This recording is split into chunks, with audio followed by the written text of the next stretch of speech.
তোর এত বড় সাহস, তুই আমাকে প্রশ্ন করিস? আমি দুঃখিত।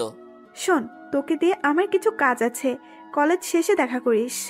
আমি সেখান থেকে হ্যাঁ সুযোগ জবাব দিয়ে ক্লাসে চলে আসলাম। সাবিয়া অন্য ডিপার্টমেন্টে পড়ে, তবে আমরা সেম ক্লাস। আর হ্যাঁ, সাবিয়ার সাথে আমার কেমনে দেখা হলো সেটা ক্লাসের ফাঁকে বলি। কলেজে প্রথম ক্লাস আজ, তাই কলেজে আসতেছি গেটের সামনে দিয়ে। ঢুকতেই পা কার সাথে যেন বাড়ি খেয়ে কার উপরে যেন পড়ে গেলাম। পরে চেয়ে দেখি নিচে পরীর মতো একটা মেয়ে মেরে উঠে চলে গেল। এখান থেকে তাকে চিনি, তারপর অন্যভাবে খোঁজ নিয়ে পরিচয় জানতে পারছি। এদিকে ক্লাস শেষ হয়েছে, বাকিটা পরে শুনিয়েন। ক্লাস শেষ করে বাহিরে যাচ্ছি, তখনই কলেজ থেকে বাসার দিকে যাব। তেমন সময় কে যেন আমার পিছনে শার্টের কলার ধরেছে। পিছনে তাকিয়ে দেখি সাবিয়া। তখনই মনে পড়ল সে আমাকে তো ছুটির পর দেখা করতে বলেছিল, কিন্তু সেটা তো আমার মনে ছিল না। জানি না এই মেয়ে আমাকে কি করবে, যেহেতু রাগী আর তার কথা শুনিনি। কিরে, তোকে যে বলেছিলাম ক্লাস শেষে আমার সাথে দেখা করবি? দুঃখিত, আমার মনে ছিল না, আমি ভুলে গেছিলাম। জানিস তোর এই ভুলের জন্য আমি কি শাস্তি দিতে পারি? আর কোনো দিন ভুলে যাব না, আমাকে মাফ করে দিন। কলেজে অপমান হওয়া যাবে না, বাসাতে জানলে খুব খারাপ হবে। যা, মাফ করে দিলাম। আর শোন, এখন তোকে একটা কাজ করতে হবে, পারবি তো? জি বলেন, কি কাজ? আমি ঠিক পারবো।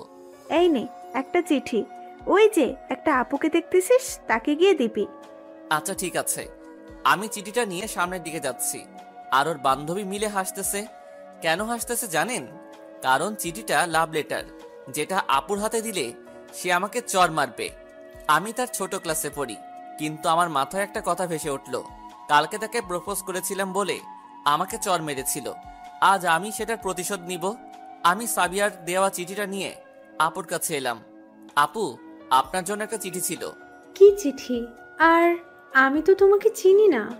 এই নিন চিঠি, আমি এখানে নতুন ভর্তি হয়েছি। আপু চিঠিটা হাতে নিয়ে পড়তে থাকলো, কিন্তু কোনো উত্তর দিল না। চিঠি পড়া শেষে, আমি জানি তুমি এখানে নতুন, তাই কেউ তোমাকে এই চিঠি হাতে দিয়ে পাঠিয়েছে, যে সেটা আমি জানি। জি আপু। শোনো, আমার নাম তানিয়া, আজ থেকে আমি তোমার বড় আপু, কেমন? ঠিক আছে। কি ভাবছেন আমি একটা বোন পেয়ে গেলাম? বোন পাবার জন্য কপাল লাগে। ওদিকে সাবিয়ারা মনে করছে আপু আমাকে চড় মারবে, সেটা তারা উপভোগ করবে সবাই মিলে, কিন্তু সেটা তো হলো না। তাদের সব প্ল্যান ভেস্তে দিল আপু। তাদের মুখ এখন একটু গোমরা হয়ে আছে। দূর থেকে যতটা বুঝতে পারছি আর কি। আমি আপুর হাত থেকে চিঠিটা নিলাম, পরে দেখি কি লেখা আছে। আগে তো খুলে দেখিনি, তাই প্রিয় আবুলের মা, আশা করি ভালো আছো। তুমি না দেখতে মূলার মতো সাদা, তবে তুমি বেশ টমেটোর মতো লাল। তোমার চোখগুলো জিলাপির মতন, আর হ্যাঁ, তোমার ওই ঠোঁট দুটো মিষ্টি কুমড়ার মতো, ইত্যাদি। এইসব লেখার পরে আমার মাথায় রক্ত ওঠার মতন, তাই আপুকে বললাম, আর সাথে সাথে একটু আসতে পারবে কি? আমি আগে, আপু পিছনে আসতেছে। সাবিয়ার সামনে এসে পুরো ক্যাম্পাসের সবাই হা করে তাকিয়ে আছে সাবিয়ার দিকে। কালকে সবাই এইভাবে আমার দিকে তাকিয়েছিল মনে পড়ে। তারপর আমি বলা শুরু করলাম, তুমি কি ভেবেছো তোমার দেওয়া চিঠি পড়ে আপু আমাকে চর মারবে? আর তুমি এখান থেকে মজা নিবে? কিন্তু সেটা হয়নি, আমি তাহার ভাই হয়ে গেছি। তুমি এসব কি লিখেছো? মনে তো হয় না পড়াশোনা করো, শুধু কলেজে এসে বাবার টাকা শেষ করো আর আমাদের মতো ছেলেদেরকে র্যাগিং করো। কি ভাবছো তুমি তোমার বাবা টাকাওয়ালা, বড় লোক, তার জন্য আমাদের তোমাকে ভয় পেতে হবে? শোনো, তোমার মতো টাকাওয়ালাদের কলেজে কোনো দাম নাই। আর যদি কাল থেকে ভালোভাবে পড়াশোনা করতে হয় কলেজে আসবে, তা না হলে আসবে না। এটা আমার কথা না, কলেজের সবার কথা। আমার কথা শেষ করার পর সবাই হাততালি দিচ্ছে, এমনকি স্যারেরাও। আর সাবিয়া মাথা নিচু করে গালে হাত দিয়ে দাঁড়িয়ে আছে, সাথে বান্ধবীরাও।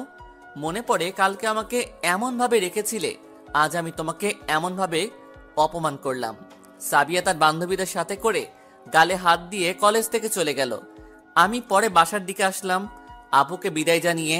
ওদিকে সাবিয়া বাসাতে গিয়ে রাগে বাঘ হয়ে আছে, ওর বান্ধবীরা নানান কথা বলতেছে। কিরে সাবিয়া, এখন কি করবি ভাবছিস, নাকি আঙ্কেলকে বলবো? না থাক, বাবাকে বলা যাবে না, আমার ম্যাটার আমি সামলে নিব। তাহলে কি করবি এখন? সেটা কাল থেকেই দেখতে পাবি কি করি আমি, আর ওই শিহাবের বাচ্চাকে কি করি।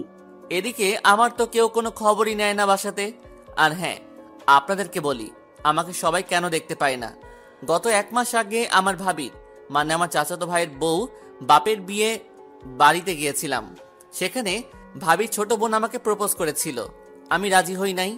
পরে সে আমার রুমে ঢুকে চিল্লানি দেয়, আর ওই বাসার সবাই আসে।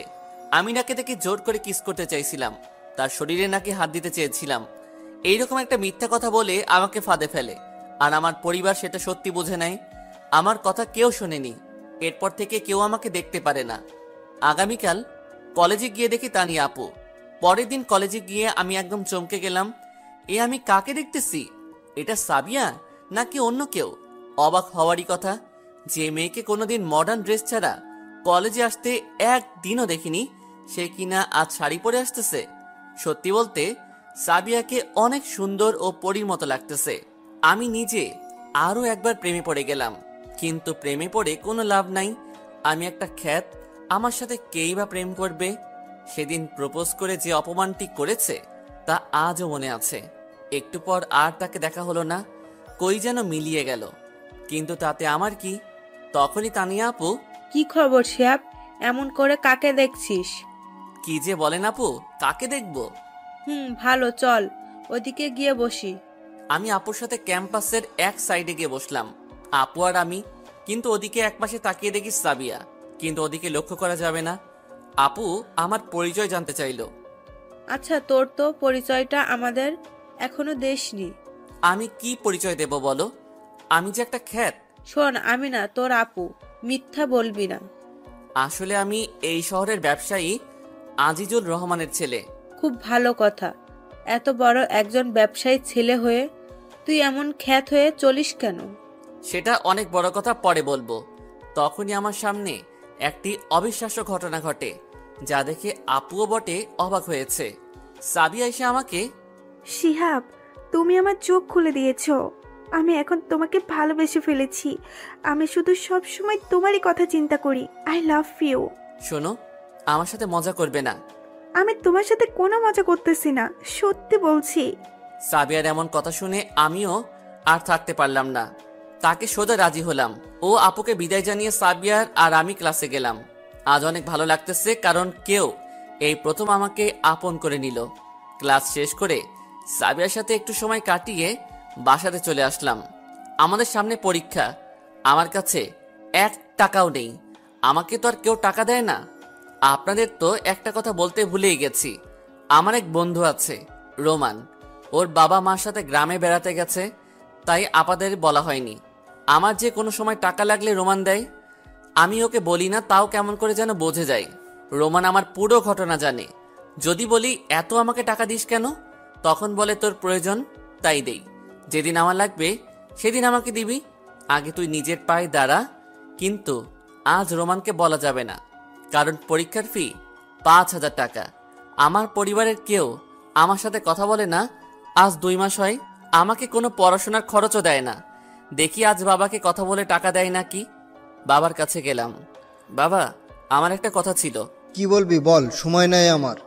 আমার সামনে পরীক্ষা, 5,000 টাকা ফি লাগতো। আমার এত টাকা বেশি হয়নি যে ভিক্ষা দিব। আমি তার কথা শুনে আর সামনে থাকলাম না, কারণ যে নিজের ছেলেকে ফকির বলতে পারে, আর কি বোঝার বাকি থাকবে? যে মিথ্যা কথার কারণে আমাকে এত অবহেলা করতেছে তা একদিন বুঝবে।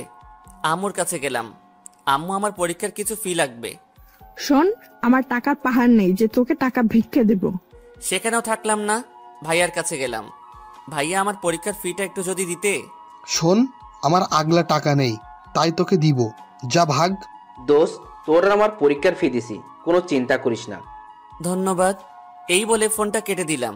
রোমান জানে আমার বিষয়ে, তাই আর কিছু বলতে হলো না। মনে হয় শহরে এসেছে, তাই খোঁজ নিয়ে জানতে পেরেছে। এদিকে আমি খুব কান্না করতেছি, কারণ তারা 2 মাস কোনো খবর নেয়নি, এবং সাথে কি খাবার দিয়েছে সেটার জন্য কোনো অভিযোগ করিনি। খাবার বলতে পাতিলে তলার পোড়া ভাত, তাও অনেক খুশি ছিলাম, কারণ আমি বড়লোকের ছেলে হলেও কোনো দাম নেই, তাই বস্তির মানুষ হিসেবে। কিন্তু আজ তারা যে ব্যবহারটি করলো তাতে অনেক কষ্ট পাইছি। মরে যেতে ইচ্ছা করতেছে। রাতে কখন জানি ঘুমিয়ে পড়েছি। নিজেও জানি না। এইভাবে কয়েকদিন চলে গেল। রোমানকে সাবিয়ার কথা বলেছি, তবে সাবিয়ার সাথে কয়েকদিনে অনেক ভালোবাসা পেয়েছি। ও যেটা খাইতে চাইতো এনে দিতাম। এক কথায় কেনা গোলাম, এটাই ভালোবাসা। সে তো আর ছেড়ে যায়নি। আগামীকাল পরীক্ষা, আজ আমাদের পরীক্ষা। রোমান, আজ আমাদের পরীক্ষা। রোমান আর আমি একখানে বসেছি। ভালোভাবে পরীক্ষা শেষ করলাম। পরীক্ষা দিয়ে বাইরে এসে, দোস্ত, পরীক্ষা তো দিলাম, এই পরীক্ষাটা দেওয়ার জন্য গ্রাম থেকে এসেছি। আবার যাইতে হবে, দাদু অসুস্থ তো। ওকে, সমস্যা নাই। প্লিজ নিজের খেয়াল রাখিস। আর হ্যাঁ, কোনো টাকার দরকার পড়লে ফোন করবি। এই বলে রোমান গাড়ি নিয়ে সোজা চলে গেল। সাবিয়া দেখেনি যে রোমান আমার বন্ধু। আর হ্যাঁ, একটা পরীক্ষা মানে আমাদের কলেজে এইরকম নিয়ম হয়েছে। অন্য কিছু আবার ভাববেন না। আমার আর পড়াশোনা 3 বছর আছে। তো একটু পর সাবিয়া আসলো। চলো, আজ আমার বন্ধুদের সাথে তোমার পরিচয় করিয়ে দেব। আমি সাবিয়ার সাথে গেলাম ক্যাম্পাসে, কিন্তু সেখানে গিয়ে শোনো, এ হলো আমার খ্যাত পিএফ। সবাই হেসে উঠল। আমি বোকার মতো দাঁড়িয়ে আছি। কি আর করব, একজন ভালোবাসার মানুষ তো। পরে তারা নানানজন নানান খাবার জিনিস আনতে দিল। মনে হয় চাকর হিসেবে আমাকে সাবিয়া এনেছে। কেমন জানি আমার কাছে এই কাজগুলো করতে খারাপ লাগে না। তাও আমার একজন ভালোবাসার মানুষ আছে তো। কিন্তু আজ একটা সমস্যা হয়েছে। তানিয়া আপু আমাকে এই করতে দেখে। আপুর সাথে দেখা করা যাবে না, তা না হলে বকা দিবে। আপুও আমার একজন আপন মানুষ, নিজের ভাইয়ের মতোই দেখে। কিন্তু আমি আপুকে এড়িয়ে চলি একটু। বেশ কয়েকদিন গেল। সাবিয়া সেই চাকরের মতো করে নানান কাজ করে নেয়। আর বাসার কথা কি বলবো, ওই যে সেদিন একটু কথা বলেছিলাম, আর আজ পর্যন্ত কেউ কোনো কথা বলে নাই। সামনে দেখলে এড়িয়ে চলে। এখনো তাদের অবহেলা শেষ হয়নি সামান্য বিষয়ের জন্য। ভাবতেই কান্না চলে আসে। কিন্তু কি করব, এটাই যে আমার নিয়তি। কাউকে কিছু বলতে পারিনি, এমনকি আপুকেও বলিনি। বাহিরে সব সময় হাসি খুশি থাকি, তো বুঝতে পারে না। আর হ্যাঁ, আমি বাসাতে আসলে আর বাহিরে বের হই না। কেমন করেই বা বের হব? আমি তো থাকি একটা নিচতলার রুমে, সেখানে কেউ আমাকে দেখতে আসে না। সেদিন থেকেই তো আমার উপরে আরামে থাকার যোগ্যতা হারিয়ে ফেলেছি। থাক, আর কিছু বলতে পারবো না। অনেক কান্না আসতেছে। আপনারা বুঝেই নিন আমি কত ভালো আছি। আজকে রেজাল্ট দিবে, সেজন্য কলেজে গেলাম। গিয়ে দেখি আজও রোমান আসে নাই। ওর দাদা নাকি মারা গেছে। শুনেছিলাম আপুর সাথে গিয়েই দেখা হলো। বোনকে তো ভুলেই গেছিস। যাই হোক, দেখবো আজ রেজাল্ট কেমন করিস। আমি কিছু বললাম না। আপুর সাথে রেজাল্ট দেখতে গেলাম। গিয়ে যা দেখলাম, তাতে আমি আর আপু খুশিতে আত্মহারা। মানে আমি প্রথম, রোমান দ্বিতীয়, সাবিয়া তৃতীয়। আপু অনেক খুশি হয়েছে। সেই খুশিতে একটু পর সাবিয়া বলে, শোনো, আজ আমার বাসাতে পার্টি হবে, তোমরা সবাই আসবে কিন্তু। এই বলে চলে গেল। কিন্তু একটা বিষয় খটকা লাগলো। সবার উদ্দেশ্য করে বলো, আমাকে কেন একবারও আলাদাভাবে বলো না? হয়তো বলার প্রয়োজন মনে করেনি বা মনে নেই, এই কারণে আমাকে বলেনি। যাই হোক, আমি তাও যাব। অনেক দিন হয় ভালো খাবার খাই না। যদি আজ ফ্রিতে ভালো খাবার খেতে পারি। কি ভাবছিস রে? ভাবছি পার্টিতে যাব। তুমি যাবে তো? আমার সময় হবে না। এই বলে আপুর সাথে আড্ডা দিয়ে বাসাতে চলে আসলাম। কিন্তু রোমানের জন্য মন খারাপ। ও যদি আজ থাকতো অনেক খুশি হতো, কিন্তু নাই। আমি যেই বাসাতে আসলাম, আমার নিজের রুমে ঢুকলাম, সামনে দিয়ে ভাইয়া গেল, কিন্তু একবারও বলল না যে কেমন রেজাল্ট করেছি। আমার কি কপাল, এত ভালো রেজাল্ট করেও কেউ কোনো খবর নিল না। তাই মনের দুঃখে কান্না করতে করতে ঘুম দিলাম। আর হ্যাঁ, আমার কিন্তু দুপুরে কোনো খাবার জোটে না, পানি খেয়ে থাকতে হয়। শুধু সকাল আর রাতে জোটে। বিকাল 5টার দিকে ঘুম থেকে উঠলাম। তখনই মনে পড়ল আমাকে তো পার্টিতে যেতে হবে। রেডি হচ্ছিলাম, কিছু ভালো জামা কাপড় ছিল, সেগুলো পরলাম। তখনই উপরে রান্নাঘর থেকে ভালো খাবারের সুগন্ধ আসতেছিল। মনে হয় কোনো আত্মীয় আসবে। ভাবির কণ্ঠে শুনতে পেলাম তার নাকি বোন আসবে। কিন্তু এটা শুনে চিন্তাতে পড়লাম, আবার আমার সাথে খারাপ কিছু হবে না তো? যা হবে পরে দেখা যাবে। সাবিয়াদের বাসার সামনে আসলাম। অনেক সুন্দর করে সাজানো, তবে আমাদের মতো বড় লোক না, আমাদের চাইতে একটু নিচে হবে। এমন সময় মনে পড়ল আমি কিসের বড় লোক, আমি তো একটা, না থাক। ভিতরে গেলাম। গিয়ে সাবিয়াকে দেবার মতো কিছু ছিল না। কিছু টাকা ছিল, সেটা দিয়ে একটা ফুলের তোড়া কিনে দিয়েছি। সবাই নানান রকম গিফট দিচ্ছে, কিন্তু আমি কিছুই দিতে পারলাম না। অনেক খারাপ লাগলো বিষয়টা। একটু সাইডে যেতেই দেখি খাবারের আয়োজন, নানান রকম খাবার, বড়লোক বলে কথা। দুপুর থেকে পানি খেয়ে আছি, অনেক খিদে লেগেছে, তাই দেরি না করে খেতে বসলাম। দেখি সবাই এসেছে আমাদের ক্লাসের। ওদিকে ধ্যান না দিয়ে খেতে শুরু করলাম। ভালো খাবার অনেকদিন পর খেলাম। খাওয়া শেষে দেখি সবাই আমার দিকে তাকিয়ে আছে। আমি এত খুশি, খেয়াল না করে একপাশে গিয়ে দাঁড়াতেই আমাকে কে যেন ডেকে নিয়ে গেল। কিন্তু সেখানে দেখতেছি কলেজের সবাই। সাবিয়া একটা জায়গাতে দাঁড়িয়ে কিছু বলবে মনে হচ্ছে। আমাকে সাবিয়া পাশে নিল। সবাই এখানে আসার জন্য ধন্যবাদ। তবে আজ যে উদ্দেশ্যে পার্টি সেটা হলো, আমার পাশে যাকে দেখছেন সে নাকি আমাকে ভালোবাসে, কিন্তু আমি তো মনে করি আমাকে ভালোবাসার তার কোনো যোগ্যতাই নেই। তুমি কি আমাকে অপমান করতে চাও? হ্যাঁ, সেই জন্যই তো তোকে এখানে ডেকেছি। তুই কি ভেবেছিস তোকে আমি ভালোবাসবো? তোর সেই দিনের চর মারা রিভেঞ্জ নেবার জন্য আমি তোর সাথে নাটক করেছি, তাই তো কলেজের সবার সামনে তোকে ডাকা হয়েছে।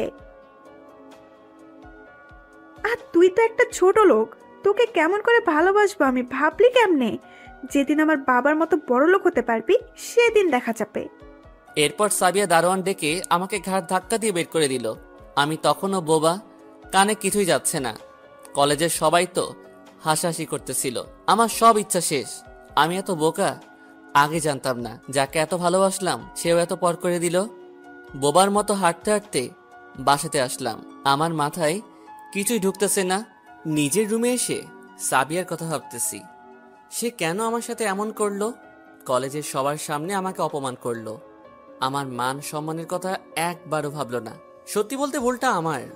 আমি যদি সেখানে খাবার লোভে না যেতাম তাহলে অপমান করতো না। কি করব বলেন? এটাই যে আমার কপালে আছে। যাকে ভালোবেসেছিলাম সেও নাটক করেছে। তাকে কিছু বলতে পারলাম না। রুমে শুয়ে আছি, তখনই কে যেন দরজাতে নক করতেছে। কিন্তু আমার রুমে তো কেউ আসে না। কে আবার আসলো? আজ এত বড় ভাগ্য। রুমের দরজা খুলতেই দেখি ভাবির বোন। তাকে দেখে আমার কলিজা শুকে গেল। সে আবার আজ আমার সাথে কোনো কিছু করবে না তো? কি খবর? একদিনের মিথ্যাতে এই অবস্থা? অযথা আমাকে বিরক্ত না করে এখান থেকে চলে যান, তা না হলে কিন্তু খারাপ হবে। সেটা পরে দেখা যাবে। বলো, তুমি আমাকে ভালোবাসবে কিনা? আমি কোনোদিন আপনার মতো বেয়াদব মেয়েকে ভালোবাসবো না। আমি একজনকে ভালোবাসি। ও তাই? দাঁড়া, আমি বেয়াদব, দেখ তাহলে কি করি। মিম আমার রুমের ভিতরে আসলো। এসে দরজা লাগিয়ে দিয়ে চিল্লাতে চিল্লাতে লাগলো, বাঁচাও, বাঁচাও, বাঁচাও। এই আপনি এমন চিল্লাচ্ছেন কেন?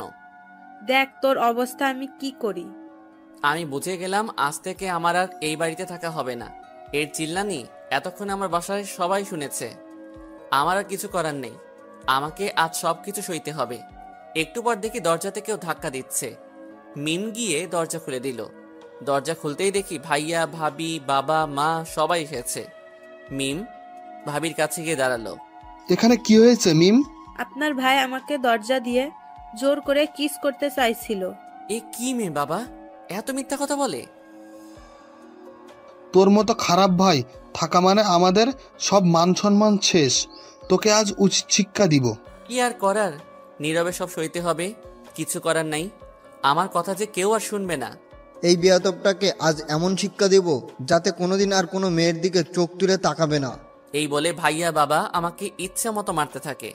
আমার সামনে দাঁড়িয়ে থাকা মা একটি বারও বারণ করলো না।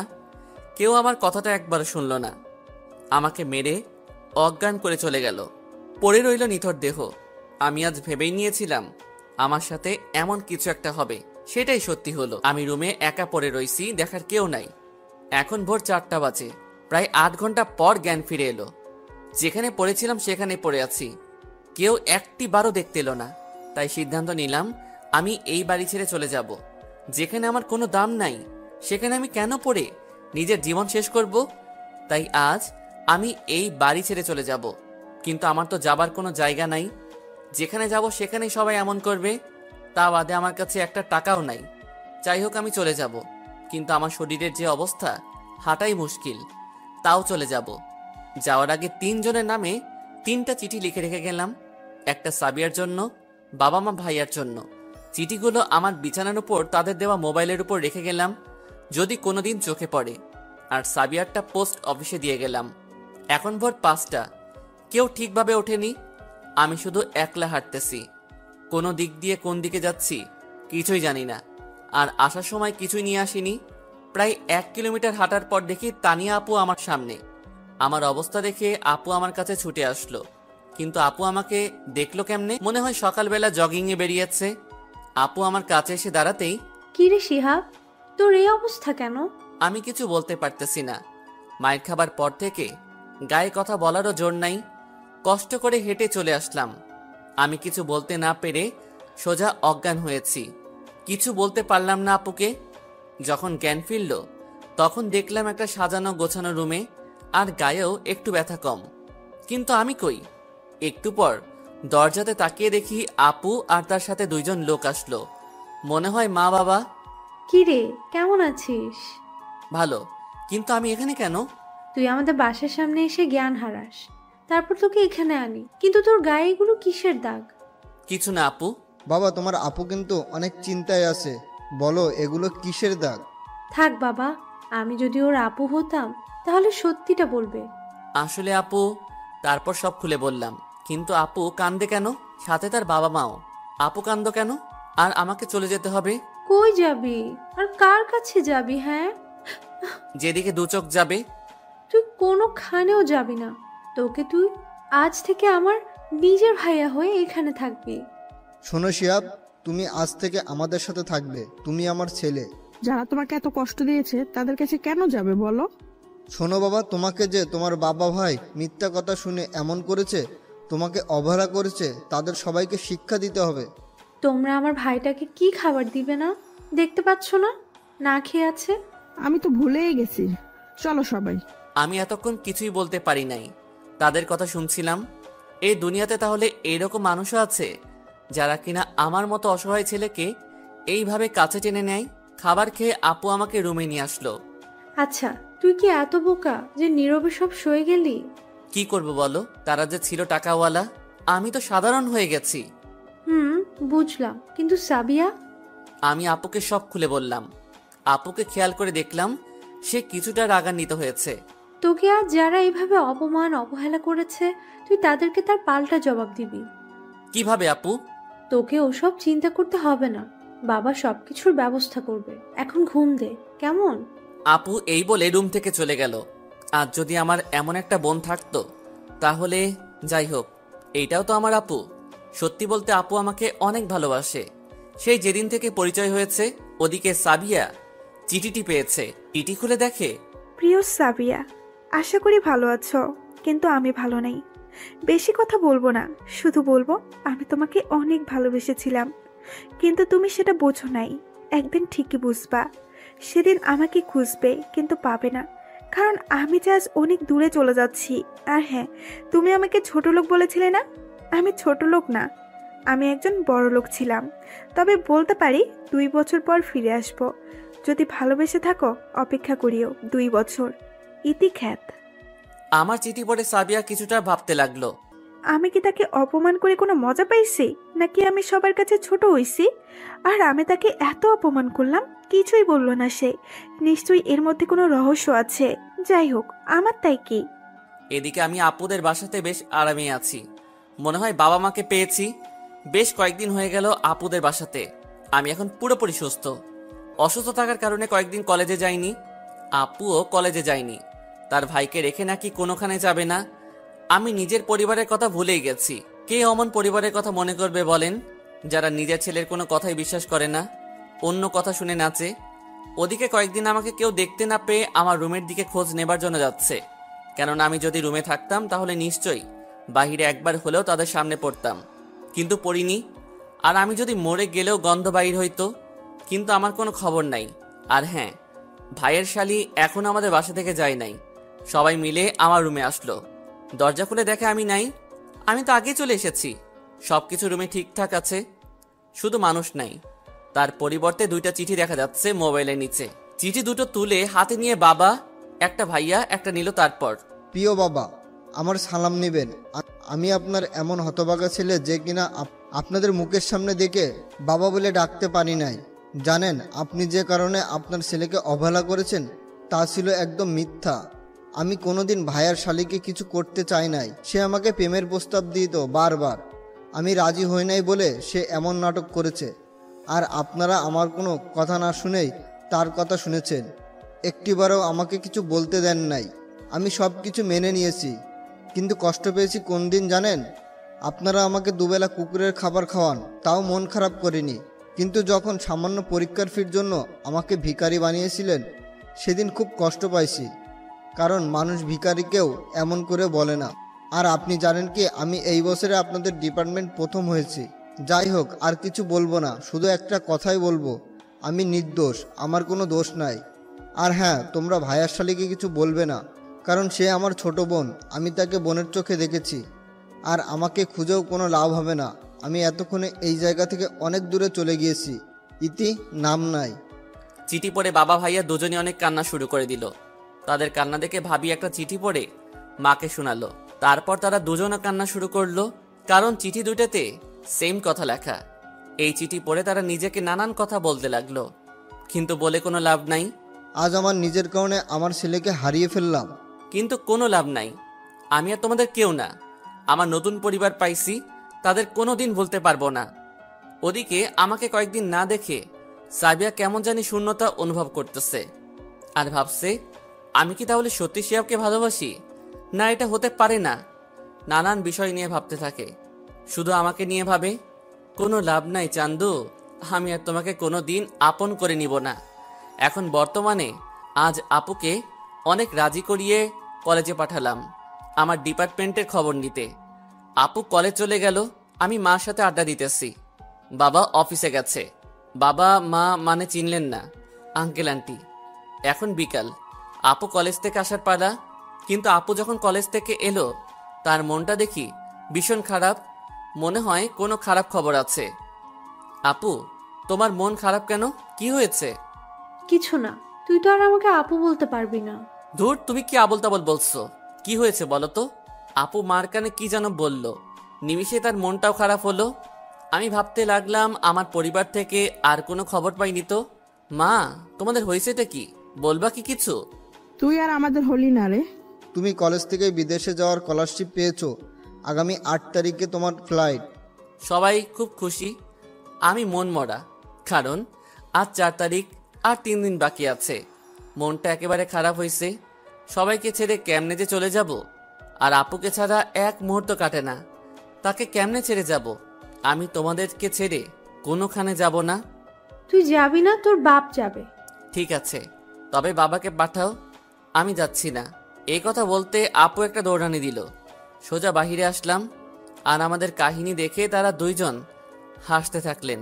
বাহিরের পরিবেশটা কেমন জানি পাল্টে যাচ্ছে। আমি 2 দিন আগে ছিলাম কত কষ্টে, আর এখন কত সুখে। সাবিয়ার কথা ভুলতে বসেছি। আর হ্যাঁ, আপনারা মনে করেছেন অপমানের কথা আপুকে বলেছি, তা বলি নাই। বাহির থেকে আড্ডা দিয়ে বাসাতে এলাম। রাতে খাবার খাচ্ছি, তখনই আপু একটা কথা মনে করিয়ে দিল সবার সামনে। মনটাই খারাপ করে দিল। কি রে, সাবিয়ার সাথে কি কোনো কথা হয় না? না, হয় না, বাদ দাও তো এসব। ওকে, তুই যা, ভালো মনে করিস। তবে মেয়েটা দেখতে কিন্তু হেব্বি, তোর সাথে ভালো মানাবে। আপু, তোরা দুজন কিশোরী করলি বলতো? আর সাবিয়াটা কে? হ্যাঁ, ওটা তোমাদের ছেলের।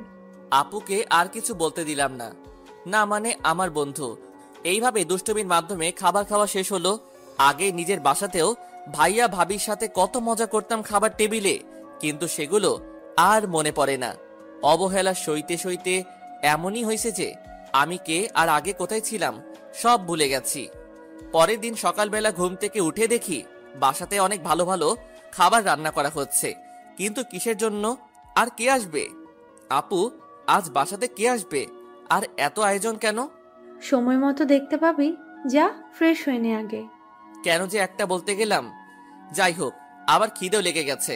ওদিকে সাবিয়া গত রাতে ঘুমাতে পারে নাই। আমার কথা চিন্তা করে রাত চলে গেছে। কয়েকদিন হলো এমন একটা জিনিস মিস করতেছে যে সে কোনোভাবেই বুঝতে পারতেছে না। সে নানানভাবে চিন্তা ভাবনা করে এটাই প্রমাণ পেল যে সে আমাকে ভালোবেসে ফেলেছে, কারণ সে আমার দুষ্টুমি অনেক মিস করে। তার কথা শোনার মতো কেউ নাই, কোনো অভিযোগ করে নাই ইত্যাদি। সে ভয় পাচ্ছে আমি তাকে আপন করে নিব কিনা, কিন্তু আমি তো কোনো দিন তাকে আপন করব না। এদিকে আমি সোজা এসে খেতে বসলাম। ওই দাঁড়া, সবাই একসাথে খাবো। সবাই মানে কে আসবে? হ্যাঁ, সেটা না হয় আসলেই দেখতে পাবি। তানিয়া, ছেলেটার হয়তো খিদে লাগছে, খেতে দে মা, বারণ করিস না, পরে না হয় আবার খাবে। ঠিক আছে। আমি আমার মতো বসে গেলাম, কিন্তু তখনই কে যেন কলিং বেল চাপলো। আপু গিয়ে দরজা খুলতেই অবাক। আমার এখান থেকে আবার দরজা দেখা যায়। আপু, এ কাকে ডেকেছে? এ তো সাবিয়া, কিন্তু এখানে কেমন করে আসলো? শালার কপালটাই খারাপ। এই আপু যে এত বাড়াবাড়ি করে যা বলতে পারবো না। সাবিয়াকে দেখে মা চলে এসে, তানিয়া, মেয়েটা কে রে? তোমার ছেলের বান্ধবী কাল রাতে বলল যে। মা সেখান থেকে গিয়ে বাবাকে আবার সোজা ডেকে আনলো। মনে হচ্ছে আমার বউ বাড়িতে এসেছে, তেমন অবস্থা শুরু হয়ে গেছে। আপনারা আবার ভাবেন না যে আমি সাবিয়াকে ভুলে গেছি। ভালোবাসি, তবে প্রকাশ করব না। তাকে আগে তো কিছুটা শিক্ষা দিতে হবে। বাবা আসতেই সাবিয়া সালাম দিল। তোমার বাবার নাম কি? সাইফুল ইসলাম। শুনেই বাবা কিছুটা অবাক হলেন। আচ্ছা, তুমি ব্যবসায়ী সাইফুলের মেয়ে না তো? হ্যাঁ, আমি তারই মেয়ে।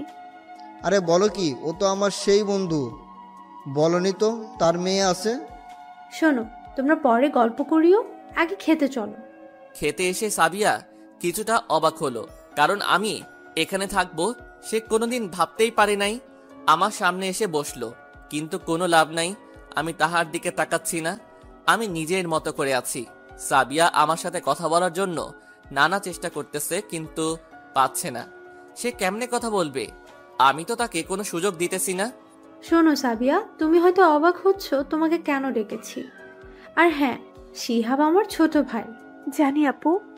আমার ভাইয়া স্কলারশিপ পেয়েছে, 2 দিন পরে চলে যাবে, তাই তোমাকে এখানে ডাকা।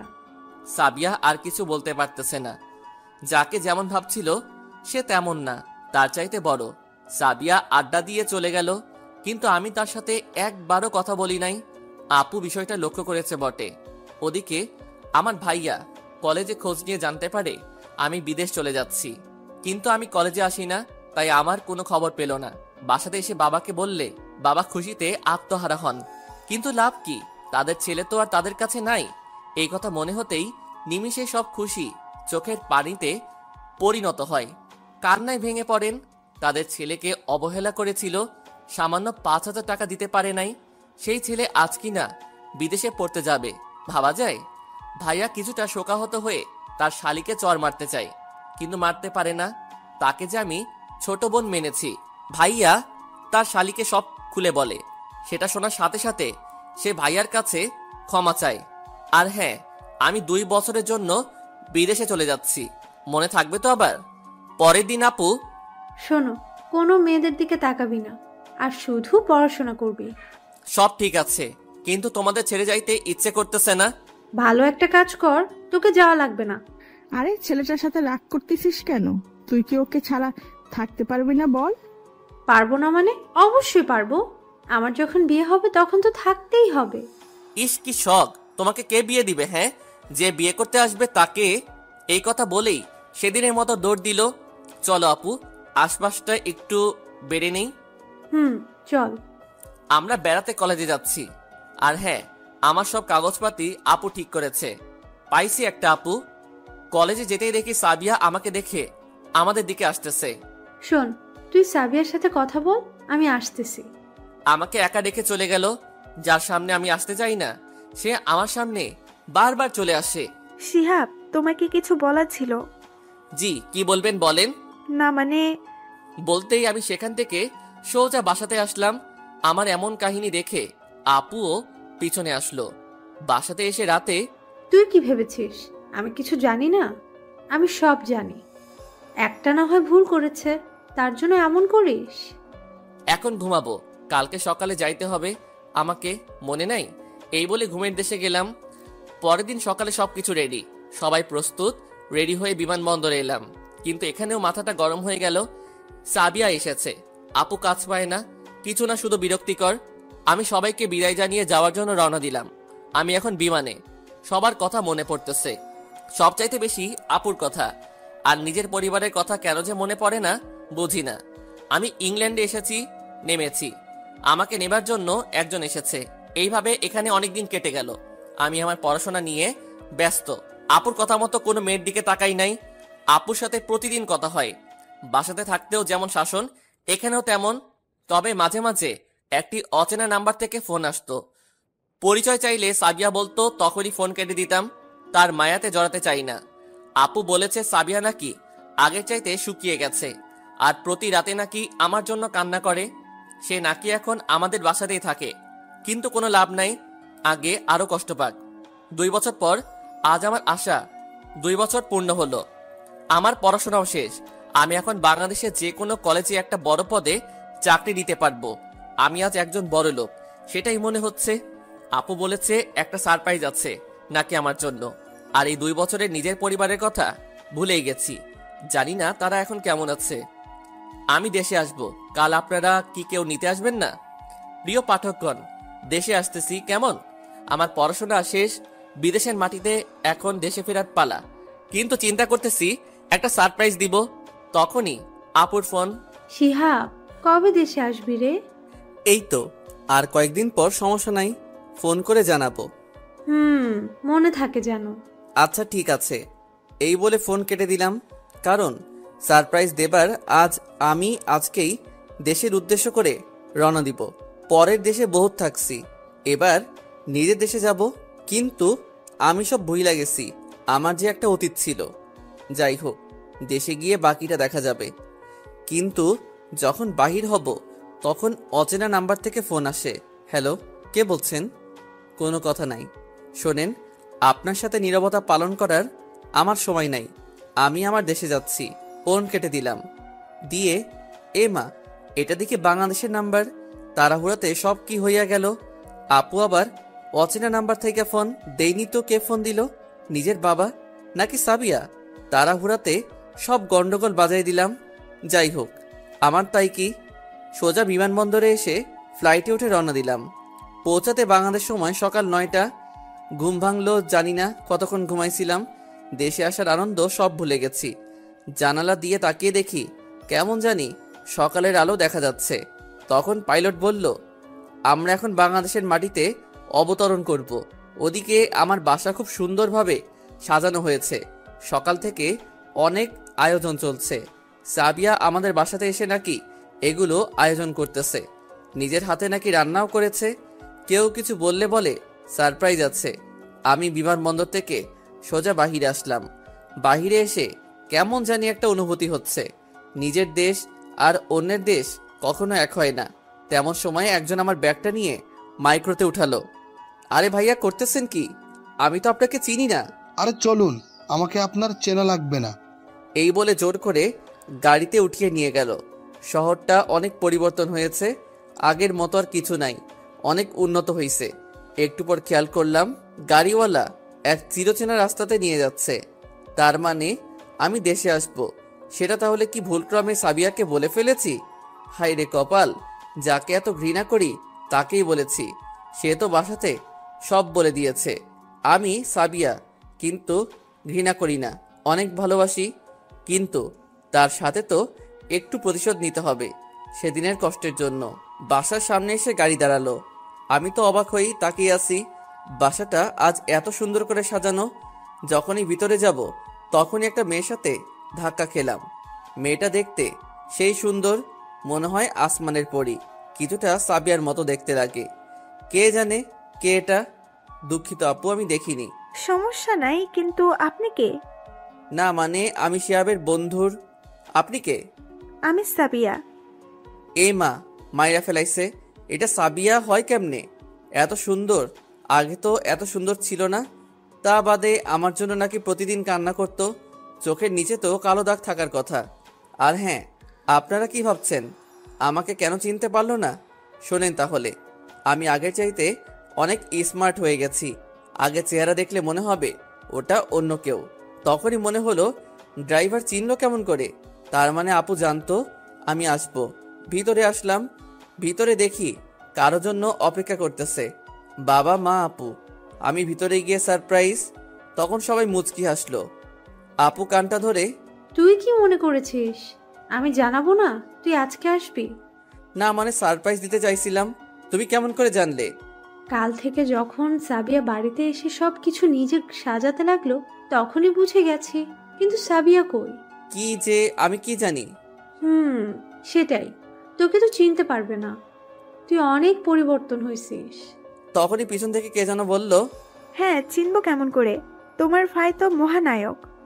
তাকায় দেখি গেটের সামনের মাইয়াটা, মানে সাবিয়া।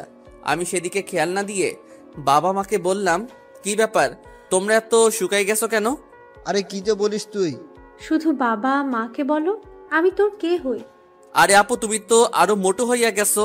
সবাই একটা মুচকি হাসি দিল, কিন্তু পিছনের জন্য কিছু বলছে না। মনে মনে বলতেছে, আমার প্রতি এখন রাগ কমেনি, দাঁড়া দেখাবো মজা। সাবিয়ার দিকে তাকিয়ে থাকতে ইচ্ছা করে, কে না চায় এমন সুন্দর মেয়ের দিকে তাকিয়ে থাকতে, কিন্তু তাকে তো মজা দেখাতে হবে, হার মানলে হবে না। খুব খিদা লাগছে, কেউ কি খেতে দিবে না আমাকে? মনে নাই, যা ফ্রেশ হয়ে আয়। সাবিয়া, রুমটা দেখে দে তো। এ মা, সাবিয়াকে বললো কেন? আপু, তুমি যতই চেষ্টা করো না কেন, আমি প্রেমে তো পড়ে গেছি, এত সহজে মচকাবো না। চলো। জি, আমাকে তুমি করে বললেন কেন? তুমি বলবো না তো কি বলবো? কোন জমিদার, তাই আপনি বলতে হবে? না মানে, এত ভাব দেখাতে হবে না, পরে মজা দেখাবো। এটা তোমার রুম? এই বলে চলে গেল। আমি ফ্রেশ হচ্ছি, এমন সময় নিজের বাবা মার কথা মনে পড়ল। না, আর তাদের কষ্ট দিব না। বিকেলবেলা সবাইকে সাথে নিয়ে যাব, তবে ভাইয়াকে একটু মজা দেখাবো, সাথে ভাবিও আর তার শালিকেও। তারা এই 2 বছরে অনেক কষ্ট পাইছে, আর দেওয়া যাবে না, যতই নিজের মতো কেউ থাক না কেন।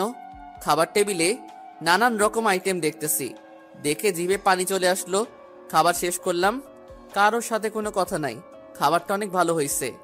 বাহ আপু, তুমি তো অনেক সুন্দর রান্না শিখেছো। এটা আমি রান্না করি নাই, সাবিয়া করেছে। এখন সাবিয়া কিছুটা অবাক হয়ে আছে যে আমি কি বলবো, সেও খাবার খাচ্ছে। আরে ইংল্যান্ডে এরকম কত খাবার খেলাম, এমন খাবার শুধু আম্মু রান্না করতে পারতো। হ্যাঁ, খেয়েছো তো। রেগে তেলে বেগুন হয়ে গেছে। আপু, বলেছিলাম যে বিকালে বাসাতে যেতে চাইছিলাম, তাদের তো অনেক কষ্ট দিলাম 2 বছরে। ঠিকই বলেছিস, এবার তো দেখা কর, আর কষ্ট দিস না। তারা নিজের ভুল বুঝতে পেরেছে। ঠিক বলছো বাবা, বিকালে সবাই মিলে যাব, কেমন? আমিও একমত। সাবিয়া কথাগুলো শুনে ভাবতেছে, বলল, আমিও যাব। বিকেলবেলা সবাই রেডি হয়ে যাচ্ছি। আজ অনেক ভালো লাগছে, নিজের পরিবারের সাথে দেখা করব। আর হ্যাঁ, আপনারা মনে করতেছেন আমাকে এত কষ্ট দিল, তাদেরকে কেন মাফ করলাম? আসলে আমাকে যে মা 10 মাস 10 দিন গর্ভে ধরেছে, আবার 18 বছর মানুষ করেছে, তার কাছে তারা যে কষ্ট করেছে, তার কাছে এগুলো কিছুই না। তাই রাগ করে চলে গেছিলাম, আজ আবার ফিরে আসতেছি। গাড়ি বাসার সামনে এসে দাঁড়ালো, আগের চাইতে কিছুটা পরিবর্তন হয়েছে। আমি আগে যাচ্ছি, তখনই, তোমরা কে কোথায় এসেছো দেখা যাও, আমাদের শিয়াব এসেছে। চাচা, আমাকে চিনলেন কেমন করে? ছোট থেকে চোখের সামনে মানুষ হয়েছো, কেমনে ভুলি। সবাই মিলে ভিতরে যাচ্ছি, তখনই দেখি মা আমার কাছে আসতেছে। ভিতরে গিয়ে সোজা মাকে জড়িয়ে ধরলাম। মা, তুমি এত শুকিয়ে গেছো কেন, আর কেমন আছো? তোকে ছাড়া কেমনে ভালো থাকি বল। তখনই বাবাকেও জড়িয়ে ধরলাম। তুই তো এখন অনেক বড় হয়ে গেছিস বাবা। হয়েছি, আমাদের না হয় ভুল করেছে, তাই বলে এইভাবে চলে যাবি? আমাদের মাফ করে দে বাবা। ছি মা, তুই মাপ চাও কেন? আমি না তোমার ছেলে? এখন ফিরে এসেছি তো ভিতরে নিয়ে যাবে না? এরপর ভিতরে চলে আসলাম সবাই। ভাইয়ার সাথে কোনো কথা বলিনি, তারপর মায়ের সাথে সবার পরিচয় করিয়ে দিলাম। সবাই আজ অনেক খুশি, আমিও। শুধু সাবিয়া চিন্তা করতেছে, আজ নিজের মানুষদেরকে পেয়ে অনেক খুশি লাগতেছে। এই 2 বছর অনেক কষ্ট পাইছি, আর না, এখন শুধু সুখে থাকার পালা। তার আগে কিছু কাজ আছে, সেগুলো তো পূরণ করতে হবে। সাবিয়াকে মজা দেখানো, ভাইয়াকে মজা দেখানো, কিন্তু কেমন করে কি করব? সবাই নিজেদের আলাপ নিয়ে ব্যস্ত, আমার কোনো খবর নাই। কি আর করব মা, তার নিজের কাছে এমন ভেবে নিছে মনে হয় আমি কোনোখানে উড়ে যাব। কিন্তু সাবিয়া চিন্তা করতেছে, শিহাব এত বড় লোকের ছেলে, 2 বছর আগে তা মনেই হয় নাই, আজ তাকে দেখে মনে হচ্ছে। সাবিয়া, কি ভাবছো? শিহাব এত বড় লোকের ছেলে? আপু তখন সব খুলে বলে, তখন সাবিয়া চুপ, কি আর করবে, না বুঝে ভুল করেছে। তখনই কে যেন বাসাতে আসলো। আরে বন্ধু, ভিতরে আসো। বাবা তখন আঙ্কেলকে বলেন, কে তিনি? তিনি নাকি সাবিয়ার বাবা। কিন্তু তিনি এখানে কেন? সাবিয়ার বাবা এখানে বসে আছেন। সাইফুল সাহেব, আপনারা আমার সাথে একটু সাইটে যাবেন কি?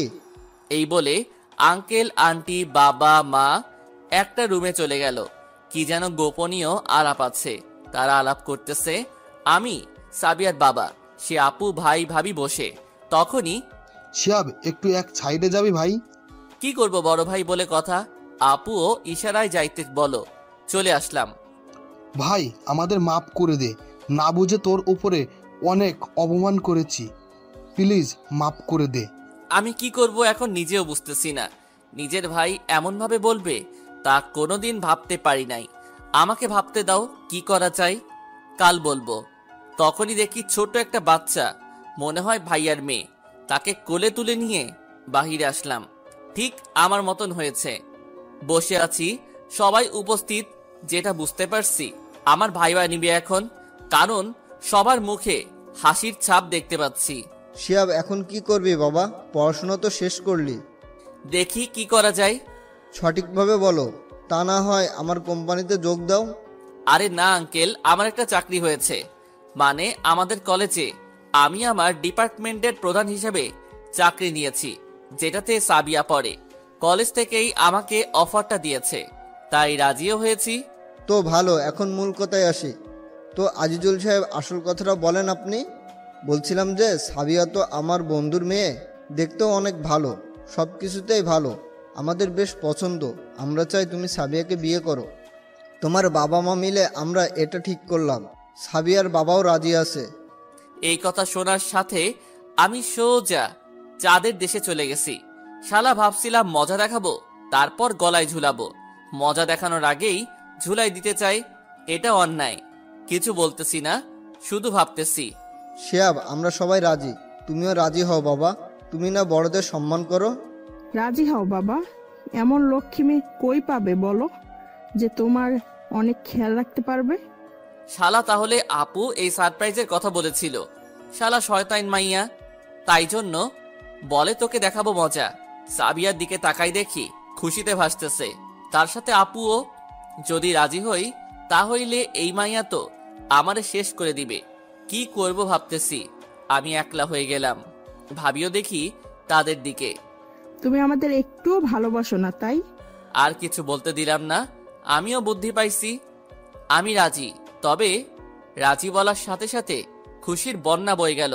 হায়রে আপু, তোমার ভাইরে একলা সাগরে ফেলে দিলে একটু কষ্ট হলো না? শালি, সাবিয়া তো সেই মহা খুশি, আর আমার কাছে আসার চেষ্টা করতেছে। সবাই আছে বলে আসতে পারতেছে না, এর জন্য তোর বাবা আসছে। আগে জানতাম না। তবে কি বলো? 1 মাস পর বিয়ে হবে, আমাকে একটু গুছিয়ে নিতে দাও। কেবল তো ফিরলাম, নিজেকে একটু মানিয়ে নেই। সমস্যা নাই, তোমাকে 1 মাস সময় দিলাম। এই তো ঘুঘু ফাঁদে পা দিয়েছে, মানে সাবিয়ার উপর মজা নেবার সময় পেলাম। হবু বউ হবি তো কি হইছে, আমাকে কম কষ্ট দিছিস? তোর জন্য বাহিরে চলে গেছি। বেচারি সাবিয়া একটু নার্ভাস বটে, কিন্তু তার দলে আপু আমি একলা। আর আঙ্কেল আন্টি আপু তোমাদের হবু বউ সবাইকে এই বাড়িতে এই 1 মাস থাকতে হবে। শালা সবাই রাজি হয়ে গেল দেখি, তার মানে আগে থেকে সব ঠিক ছিল। আরে যা হইছে বাদ, এখন নতুন সবার সময়। আনন্দে বিকাল কেটে গেল, সাথে সন্ধ্যাও। রাতের বেলা খাবার খেয়ে নিজের রুমে শুয়ে আছি। শালার আজ রোমানকে খুব মনে পড়ছে, দেখি ফোন দেই। আগের নাম্বারটা কি আছে দেখি। ফোন দিতেই রিসিভ হলো। কি খবর দোস্ত, কেমন আছিস? কে বলছেন? ভুলে গেলি? আরে দোস্ত, তুই এতদিন পর, তা কবে দেশে এলি? এতদিন পর মনে পড়লো। শোন, সব বলবো, কালকে দেখা কর। ওকে, কলেজে চলে আসিস। ওকে।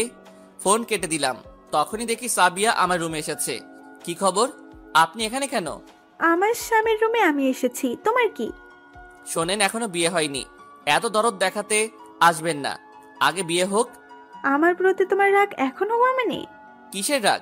বেশি কথা না বলে চলে যান। মন খারাপ করে চলে গেল। কেবল তো টেস্ট শুরু। আপুকে গিয়ে সব বলল। আপু আবার নতুন বুদ্ধি দিল। আমি পিছনে গেছিলাম তো, তার মানে বুঝতে পারলাম আপু এসবের পিছনে। রাতে এসে নিজের রুমে ঘুমিয়ে দিলাম। সকালবেলা ওঠার পর মনে হলো আজই তো আমাকে কলেজে জয়েন করতে হবে। একদিনও বিশ্রাম নিলাম না। নিব কেমন করে? মজা দেখাতে হবে তো। ওদিকে কলেজে ধুম উঠেছে, নতুন স্যার আসবে, সবাই অপেক্ষায় আছে। আপুকেও বলি নাই। সকালবেলা দেখি সাবিয়া কলেজে গেছে নতুন স্যারকে দেখার জন্য। খাবার টেবিলে সবাইকে বললাম। সেই কলেজের কথা শুনে আপু একটু মন মরা হলো। যে কলেজে শিক্ষক হলাম সবাই একটু অবাক হলেন, তাই না? আসলে ডিপ্লোমা ইঞ্জিনিয়ারিং বাংলাদেশে 4 বছর, অন্য সব দেশে 3 বছর করে। কলেজে জয়েন করলাম, এখন ক্লাস নেবার পালা। আমার কি কপাল, প্রথম দিনেই সাবিয়ার ক্লাস নিতে হবে। মজা তবে হবেই। আমি ক্লাসরুমে যাচ্ছি, সবাই ভাবছে 2 বছর আগের কথা। সেদিন ছিলাম, আজ হলাম কি। সবাই চেনে আমাকে, তাই আর পরিচয় দেবার প্রয়োজন হলো না। তখনই, তুমি এখানে কেন? স্যার কই? কিসের তুমি? আপনি করে বলুন। বাবা মা কি স্যারকে সম্মান করা শেখায়নি নাকি? বেয়াদব মেয়ে। দুঃখিত, আমার ভুল হয়েছে। ঠিক আছে, বসুন। আর কখনো বেয়াদবি করবেন না।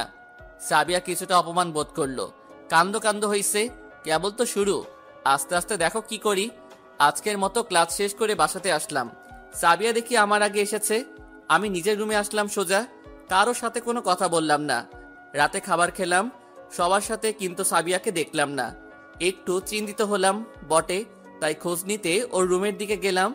বিছানাতে শুয়ে আছে মনে হয়।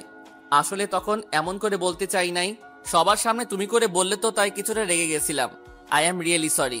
কিন্তু কোনো সাড়া নাই, তাই বিছানার চাদরটা তুলতে গেলাম। এ কি, সাবিয়া কই? এত কোলবালিশ। তেমন সময় কে যেন পিছন থেকে আসতেছে। তাকিয়ে দেখি সাবিয়া আর আপু। কি মনে করে এখানে? আর বিছানাতে কি করেন? হ্যাঁ, না মানে। কি না মানে বলিস রে, সোজাসুজি বল। আপু, আপনি একটু অন্য পাশ হন তো। এই বলে আস্তে আস্তে আমার দিকে আসতে থাকলো। কিন্তু হচ্ছেটা কি? আমার কাছে আসতেছে কেন? একটু পরই আমাকে মানে সোজা কিস করলো। আমি ভাবতেও পারি নাই, কিন্তু বাধাও দিলাম না। কি আর করব, কতকাল এমন হয়ে থাকি। নিজের হবু বউ কিস করছে, সমস্যা কি? প্রায় কিছুক্ষণ পর ছেড়ে দিল। সোজা এক দৌড়ে নিজের রুমে আসলাম। কি লজ্জা, বড় আপুর সামনে এ কেমন মেয়ে রে বাবা। এইভাবে বেশ কয়েকদিন গেল। বাসাতে সবাই আনন্দ নিয়ে ব্যস্ত, আমি তো কারো, আমার কোনো খোঁজই নাই। সাবিয়াকে নিয়ে ব্যস্ত সবাই, আমি কে? মনটাই বলতেছে আজ সাবিয়াকে মজা দেখাবো। যেমন ভাবা তেমন কাজ। সামনে কি হয় আপনারা শুধু দেখতে থাকুন। আজ সাবিয়া প্রেমের পরীক্ষা নিব। আমি আমার এক বান্ধবীকে বললাম, তোকে আজ আমার জিএফ হবার নাটক করতে হবে। ও রাজিও হলো। সবকিছু ঠিকঠাক, এবার অ্যাকশনে যাবার পালা। ওদিকে দেখি সাবিয়া আসতেছে, তখনই নাটক শুরু। সাবিয়া যেদিকে আসতেছে সামনে দাঁড়িয়ে বান্ধবীর কোলে মাথা রাখলাম। সাবিয়া মনে হয় দেখে ফেলছে, তাই আগের চাইতে আরো জোরে হেঁটে আসতেছে। তোকে না আমার অনেক ভালো লাগে, তোকে আমি যদি বিয়ে করতে পারতাম, কিন্তু হবে না, আমার যে বিয়ে ঠিক হয়েছে। এই কথা শুনে দেখি সাবিয়া। এই যে, আপনি এখানে কি করেন? আর ওনার সাথে আপনার কি কোনো লজ্জা নাই? আরে আপনি কে? এমন করে কথা বলছেন কেন? ও তো আমার বিএফ হয়। সাবিয়া আর কিছু বলল না, রাগে জ্বলতেছে। আমি শুধু চেয়ে দেখতেছি। রাগলে হেব্বি লাগে। সাবিয়া রাগ করে কাকে যেন ফোন করতে চলে গেল। যাক, আমার তাতে কি, দোস্ত তুই সেই দিলি। এই বলে আরো কিছুক্ষণ আড্ডা দিয়ে বাসাতে যাচ্ছি। প্রায় ঘন্টা তো হবেই। যাই গিয়ে মেয়েটা রাগ ভাঙাতে হবে। বাসাতে এসে দেখি বাসাতে সবাই কেমন জানি খুশি খুশি। আমাকে দেখে আরো খুশি, মনে হয় কারো বিয়ে হবে। এত কিছু দেখার সময় নাই। নিজের রুমে সোজা আসলাম। এসে ঘরে দেখি নতুন জামা কাপড় রাখা। কেউ একজন পরে নিতে বলো। কথা মতো সবকিছু পরে নিলাম, কিন্তু আমাকে বর্বর লাগতেছে কেন? তখনই কে যেন পেছন থেকে আমার চোখগুলো বেঁধে দিল। সাথে হাতও। না পারছি হাসতে, না পারছি কাঁদতে। আমি কোনো কথা কেউ শুনছে না এমন সময় পিছনে কিছু একটা অনুভব করতেছি। তখন সোজা আমার সাথে নিজেই নিচে চলো, তা না হলে সোজা গুলি করব। কিন্তু আর কিছু বললাম না। শালা আমার বাড়িতে এই সব, কিন্তু আমার বিয়ে সেটা বুঝলাম। তাহলে কি সাবিয়া তখন, তাহলে কি ফোন করে বাসাতে কি সব আয়োজন করতে বলছে? শালার মেয়ে বাবা। আচ্ছা, তোকে আমি মজা দেখাবো, তোকে বিয়া করাইতেছি। নিচে আসলাম। আমার চোখ এখনো খোলা হয় নাই। যতটা বুঝতেছি সবাই উপস্থিত আছে। একটু পর কাজী সাহেব আসলো। আমার সবকিছু লিখতেছে, কিন্তু একটা জায়গাতে আটকে গেল। সেটা হলো আমি সাইন করব না। শালা দেখি কেমনে বিয়ে হয়। সবাই বলতেছে সাইন করতে, কিন্তু আমি করব না। চোখের বাঁধনও খুলে দেবে না। আমি কোনোদিন সাইন করব না। দেখি তোমরা কি করে করাও। আবার শালা সেই লোক, যদি জানতে পারতাম কে, তাহলে খানিক হাঁকিয়ে দিতাম। সাইন করবে নাকি গুলি চালাবো? আমি জীবনের ভয়ে সাইন করলাম, সব কিছু সফল হলো। আবার কবুল বলার সময় বাধা দিলাম, কিন্তু এই শালা লোকের কারণে হলো না। আবার সেই ভয়, জীবন গেল, আর আসবে না। বেঁচে থাকলে আরো বিয়ে করতে পারবো। একটু পর চোখ খুলে দিল, সাথে দেখি সাবিয়া বসা। শালার মেয়ে আমার জীবনটাই শেষ করে দিল। কেমন দিলাম বর? দূর ভাগ। একটু পর দেখি সবাই হাসতেছে আর বলতেছে, বোতলের মুখে জিম্মি করে বিয়ে, তাহলে ওটা গুলি ছিল না? সোনার সাথে এমন রাগ হয়েছি সবাই, ভয় উপরে উঠে গেছে 1 মিনিট। কিন্তু শালার বউ যায় নাই। পালাতে চাইছিলাম, সে সুযোগটাও দিল না। আমার কষ্টের কোনো প্রতিশোধ নেওয়া হলো না। এখানে আমাকে বউ টানতে টানতে বাসর ঘরে নিয়ে যাচ্ছে। সবাই দোয়া করবেন যেন আসল কাজটা করতে পারি আজকে রাতেই।